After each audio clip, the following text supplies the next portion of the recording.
Et nous en sommes arrivés à croire que parce que nous nous reposons sur ce que nos ancêtres ont fait, ou sur les grands fondateurs de nos églises, sur ces gros sacrifices qu'ils ont faits pour Dieu, tout cela est très bien et grandement apprécié. Mais nous ne pouvons pas tirer notre salut de ce qu'eux ont fait. Le salut est une affaire individuelle entre chaque personne et Dieu. Ce n'est ni avec notre nation, ni avec notre Église, mais c'est tout seul devant Dieu que nous devons répondre de nous-mêmes. Notre pays en est arrivé au point où même chez les gens les plus spirituels que nous ayons, lorsqu'on s'adresse à ces hommes et femmes spirituels, on peut constater qu'il y a dans leur cœur un manque. Nous avons, ces dernières semaines, j'ai vérifié certaines de ces choses et j'ai constaté que les hommes, même que je considérais comme le noyau, ces hommes-là mettent néanmoins l'accent sur les choses temporelles, déclarant à tout vent: tous les vents, Dieu m'a donné le plus grand ceci et cela. Dieu donne. Vous êtes en train de bluffer. La présence de grands biens matériels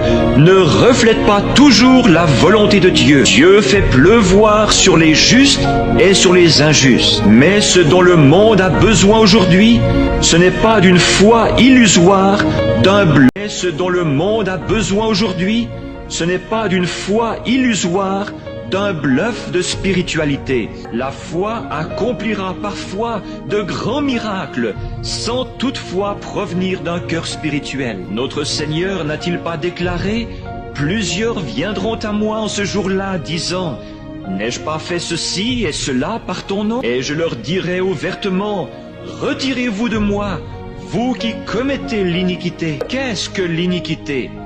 C'est quand vous savez faire ce qui est bien et que vous refusez de le faire. Je ne vous ai jamais connu, dira-t-il. Et nous vivons en ce jour-là. Ce dont nous avons besoin aujourd'hui, ce n'est pas d'une foule de choses matérielles. Nous possédons cela. Nous n'avons pas besoin de plus grandes églises. Nous n'avons pas besoin de plus grosses congrégations. Nous n'avons pas besoin de plus d'émissions à la radio et à la télévision. Nous n'avons pas vraiment besoin de plus de ces choses. Mais ce qu'il nous faut aujourd'hui pour être spirituels, ce sont des gens qui s'humilieront devant Dieu, peu importe qu'ils soient sans le sou, et qui prieront jusqu'à ce que cet esprit en eux ait été satisfait par la bonté de Dieu, et que dans leur cœur se produise un réveil qui changera leurs attitudes et l'atmosphère dans laquelle ils vivent. Peut-être n'aurez-vous pas même une paire de chaussures aux pieds.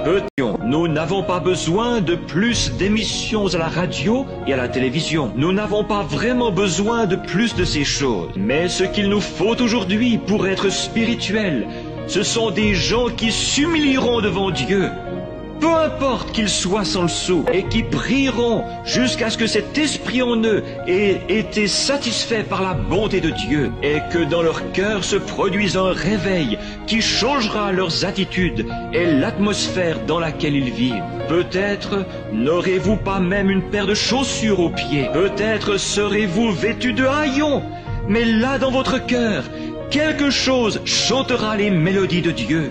Je préférerais avoir cela que tout l'or du monde. On ne peut donc pas affirmer que les choses naturelles soient toujours le signe de la bénédiction de Dieu. David en parla au Seigneur, lui disant avoir vu le méchant s'étendre comme un gros arbre verdoyant. Mais Dieu lui demanda: as-tu déjà considéré sa fin? Peu importe que nous portions de bons vêtements et que nous ayons beaucoup à manger, ce ne sont pas ces choses qui vont dans la présence de Dieu. Ce corps qui nous abrite se détériore, peu importe comment il est traité. Mais cette âme à l'intérieur de l'homme, cet état d'esprit, voilà ce qui s'introduit dans la présence du Dieu vivant.